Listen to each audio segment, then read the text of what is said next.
How you doing? It's Pat's here with Pat's Rides. Today we're going to start a new series called Small Town Tours. We're just going to pick a small town as we go through it and do a small tour of it, do some history, some background pictures, things of that nature. So if you're interested in anything like that, stick around, stay tuned, and I'll tell you more about it right after this.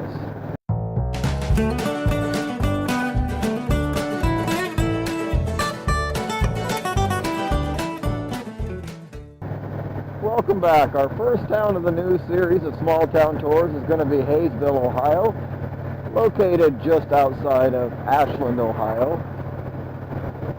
A small little town of less than 1 square mile. Basically founded back around the year 1817. Here we go. We're on State Route 60, just entering Haysville, as you can see the sign there. Peaceful little community.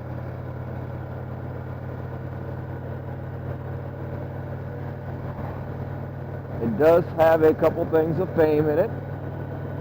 I'm sure a lot of you have heard of the Lincoln Highway system. It used to come through Haysville here, also known as Old Route 30, back before the 4-lane was built. As we come into the main square here, on my left is the Haysville Fire Department right over there.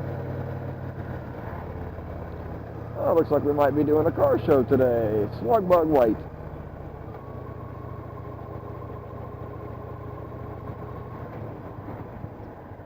And this Village Point Market over here on the right, they just recently rebuilt it. I've yet to be in it, but it sure looks nice. Here we are at the main square. Give me a chance to stop. Right here in front of me where you see the South 179 sign going either way, used to be part of the old Lincoln Highway. They had an opera house here. We'll go up and take some pictures of that here, and I'll go into some more detail.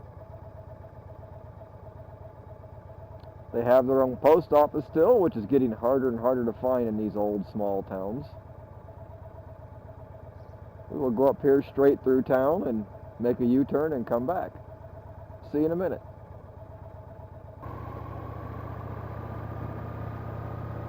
Here we are coming in to Hayesville from the south. Hopefully you can see that sign, the site of the Vermillion Institute, 1843.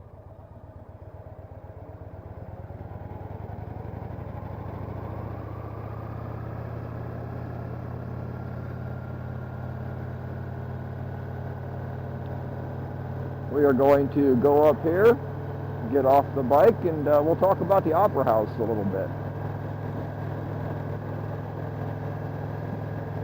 I love the classical music, but the opera singing, it's just not for me.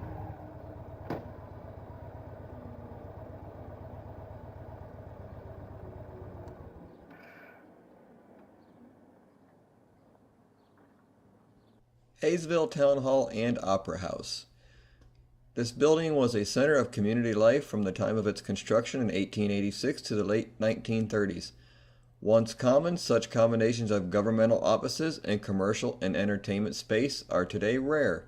The second floor Opera House retains many original features, including stage backdrops, dressing rooms, and seats. Vaudeville theater companies and entertainments of all kinds were hosted here, and many performers signed the backstage walls. Buffalo Bill dated his signature October 28, 1888.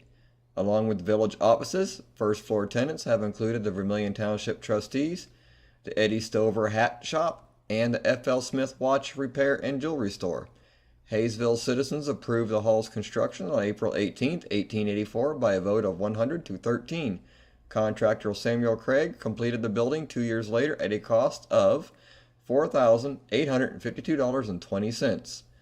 Located on the Lincoln Highway, this building was listed on the National Register of Historic Places in 1976.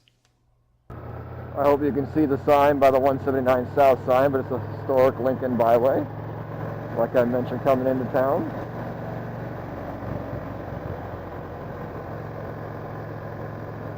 It's a quiet little sleepy town here, not very big.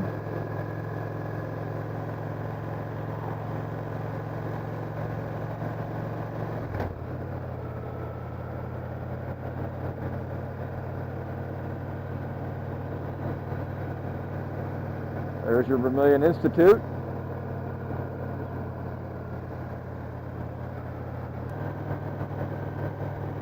Coming into Haysville from the east, going toward the west. State Route 179. This is actually Main Street for Haysville.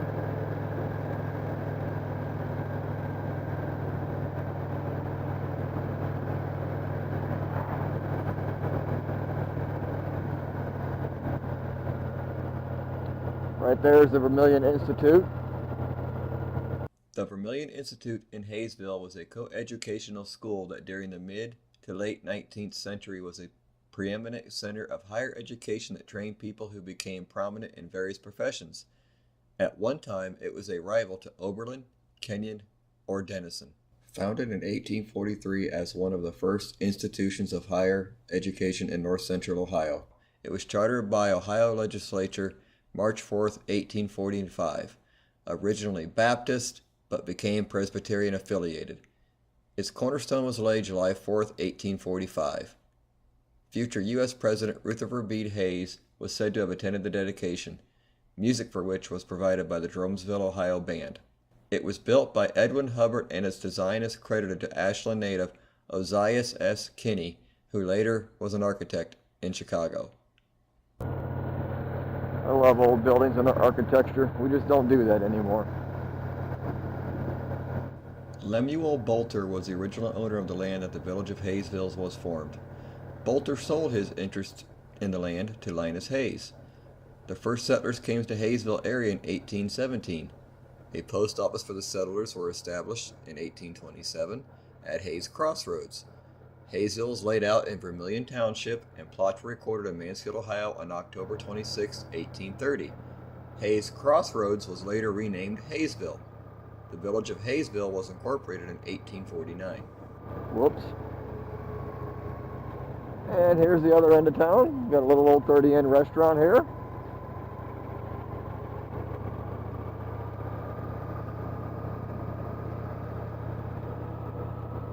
Church is for sale.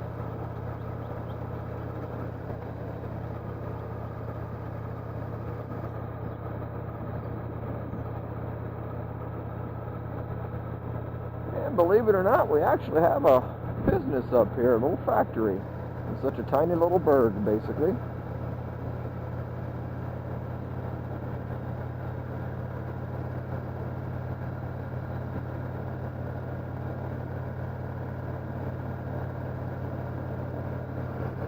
They still operate a school here.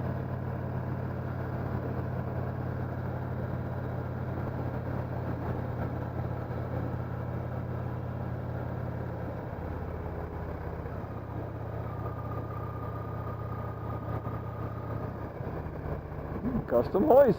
There you go.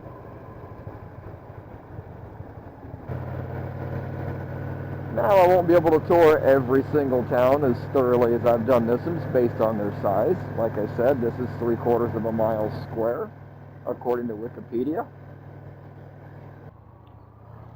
We are going to continue south out of town here. You see that tree line up ahead? Yeah, you can see the edge of the town. Well, I hope you enjoyed this brief little tour of Haysville, Ohio, and we'll have to do this again sometime.